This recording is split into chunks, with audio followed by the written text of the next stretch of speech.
watching Local Edition. I'm Brad Pomerance. Thanks for joining us. Our guest is Neil Derry. Neil is a member of the San Bernardino Board of Supervisors. Thanks for joining us, sir. We appreciate it. My pleasure. Thank you. So, 58 counties in California, and all of them are at serious risk of having their budgets really rocked if Sacramento raids local coffers like it says it may. Absolutely. Talk to us about that.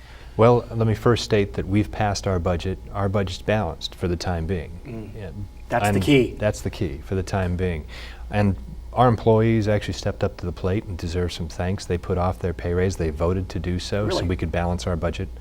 But where we go from now depends entirely on the action Sacramento takes in the future. It's funny you say that because we hear they're looking at potentially a $2 billion raid. Correct. There's also a proposal, I want to ask you about this, to transfer prisoners from state prisons to county jails. What do you think about that? Well, I think it's ridiculous. They're state prisoners. Right. The jail system is for short-term, Stays, incarceration. right. And I think what the people have to realize, though, is most of the services the county provides are actually pass-through services. So if one of the proposals would be to get rid of the CalWorks program, that would, if that program were eliminated, we would lose 750 employees overnight, because the county actually operates that program on behalf of the state as a state agent. So it's a really interesting tension, because on the one hand, I presume you, like many in your position, are fiscal conservatives. Absolutely. You'd like to be smart about how money is spent.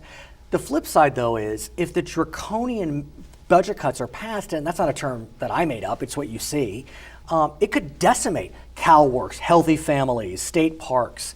How do you balance it? Well, that's going to be for the state legislature to determine for the most part. Unless they go after our general fund dollars, which so far they have not, it'll be programmatic. In other words, if they come after gasoline tax dollars, Prop 42 dollars. Which they've said they're looking at doing, and that would Exactly. take money from transportation projects. And from staffing. So we would eventually eliminate those staff positions. So what do? You're a county supervisor, a major officer. I presume you have the ear of your representatives in the Assembly and the Senate. You know, they're just saying no new taxes, no new revenue. Well, I agree with them on the no new taxes pledge. Okay, but how do you do it? If you fired every state employee, if you closed down the state government, essentially, you'd still have a budget deficit. So, Well, I think that's a little over. Hyperbolic? I think they've overstated that numerous times. What they've said is, well, so many of these are not general fund dollars. Like the Department of Motor Vehicles is funded out of registration and gas tax, or other departments are funded from other specified dollars like education. But they're still cutting education, even though that's guaranteed by Prop 98.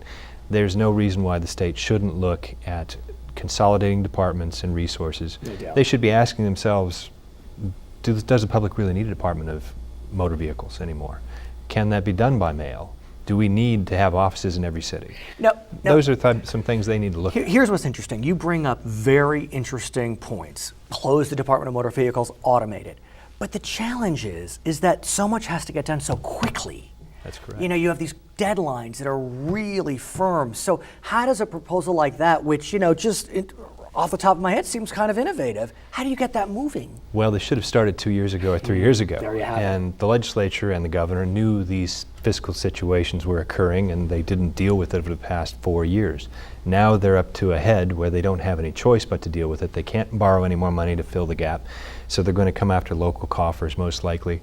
They're going to have to find some short-term fixes, maybe perhaps out of education, other departments which they're looking at, and look at other long-term opportunities to consolidate resources, look at how we operate as a government.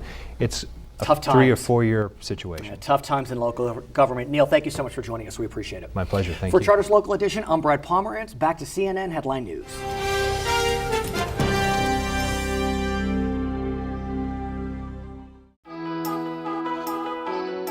You can count on me to connect you with the best cable, high-speed internet, and telephone services. I'm ready to answer your questions and make sure you get the most from Charter. I'm here in your neighborhood to help with everything, from equipment upgrades to billing. I'm always looking for ways to keep you better connected and deliver more of what you want, like faster internet and more HD. We're a team of 16,000 people. Fully committed to bringing your home to life. Today and tomorrow.